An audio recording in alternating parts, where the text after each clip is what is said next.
Selamat datang kembali di segmen KBN. Masih dengan pembahasan kita sebelumnya tentang buku The Psychology of Money. Oke, hari ini kita bakal kupas tuntas bab 5 nih. Sebuah bab yang, jujur aja, bisa ngebongkar cara lo mikir soal duit selamanya.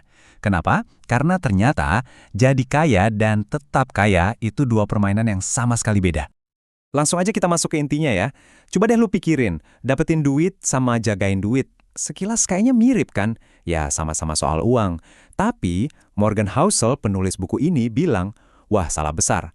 Keduanya butuh skill set yang benar-benar beda, bahkan seringkali bertolak belakang. Dapetin duit itu satu hal, tapi buat ngejagainnya, nah itu cerita lain. Tapi sebelum kita melangkah lebih jauh, kita coba ingat-ingat lagi pembahasan sebelumnya. Masih ingat kan soal keajaiban compounding atau bunga berbunga? Itu dia senjata paling ampuh buat jadi kaya.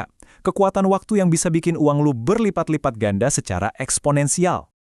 Nah, biar lo makin kebayang sedahsyat apa compounding itu, lihat angka ini. 81,5 miliar dolar. Tahu nggak ini angka apa? Ini adalah jumlah kekayaan Warren Buffett yang dia dapetin setelah umurnya 65 tahun. Gila kan? Ini bukti nyata. Kalau kita bisa bertahan cukup lama di permainan, compounding bakal bekerja luar biasa. Kata kuncinya di sini cuma satu, bertahan. Oke, sekarang ayo kita bedah satu persatu. Buat jadi kaya, lo itu harus main menyerang, playing offense. Ini fase yang paling seru, yang biasanya kita lihat di film-film. Penuh optimisme, penuh keberanian, tancap gas pokoknya. Jadi, mentalitas menyerang ini isinya apa aja sih? Ya pertama, lo harus optimis, yakin kalau masa depan tuh bakal lebih baik. Kedua, lo harus berani ambil resiko. Ya iyalah, high risk, high return kan? Terus, fokus lo itu cuma ke pertumbuhan. Gimana caranya aset lo nambah terus. Dan mata lo harus jeli ngeliat setiap peluang sekecil apapun.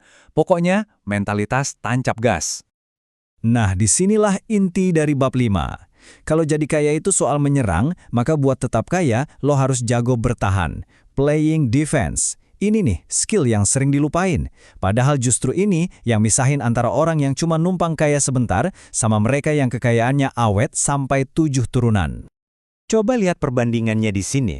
Jomplang banget kan?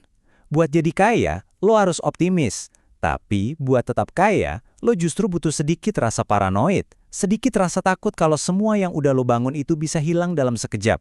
Lo juga perlu rendah hati, sadar kalau keberuntungan itu ada perannya, dan nasib buruk bisa datang kapan aja. Fokusnya geser, dari cuma bertumbuh, jadi survival, bertahan hidup. Kutipan dari Morgan Housel ini benar-benar nonjok banget. Kalau gue harus merangkum kesuksesan finansial dalam satu kata, kata itu adalah bertahan. Jadi poin utamanya bukan soal siapa yang dapat untung paling gede dalam setahun. Bukan, tapi siapa yang bisa tetap ada di dalam permainan paling lama. Supaya si compounding tadi punya waktu buat nunjukin keajaibannya. Oke, cukup teorinya. Pasti lo nanya, terus gimana cara nerapin strategi bertahan ini di kehidupan nyata, Bang? Tenang, gue udah rangkum beberapa tips praktis yang bisa langsung lo coba terapin. Jadi, ada 3 langkah utama nih. Pertama, bangun dinding pertahanan lo. Maksudnya, ya dana darurat. Uang tunai, cash yang gampang diakses buat jadi bantalan kalau amit-amit ada kejadian tak terduga. Kedua, selalu siapin ruang buat salah. Jangan bikin rencana keuangan yang kaku banget. Kasih kelonggaran karena hidup itu nggak ada yang sempurna.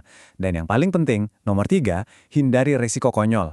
Ini bukan resiko rugi biasa ya, tapi resiko yang kalau sampai terjadi bisa langsung bikin lo bangkrut dan keluar dari permainan. Selamanya, satu kesalahan fatal yang bisa menghapus semua kerja keras lo. Nah, dari semua obrolan kita tadi, kita sampai pada satu kesimpulan. Satu pemikiran yang kelihatannya sederhana tapi sebetulnya dalam banget.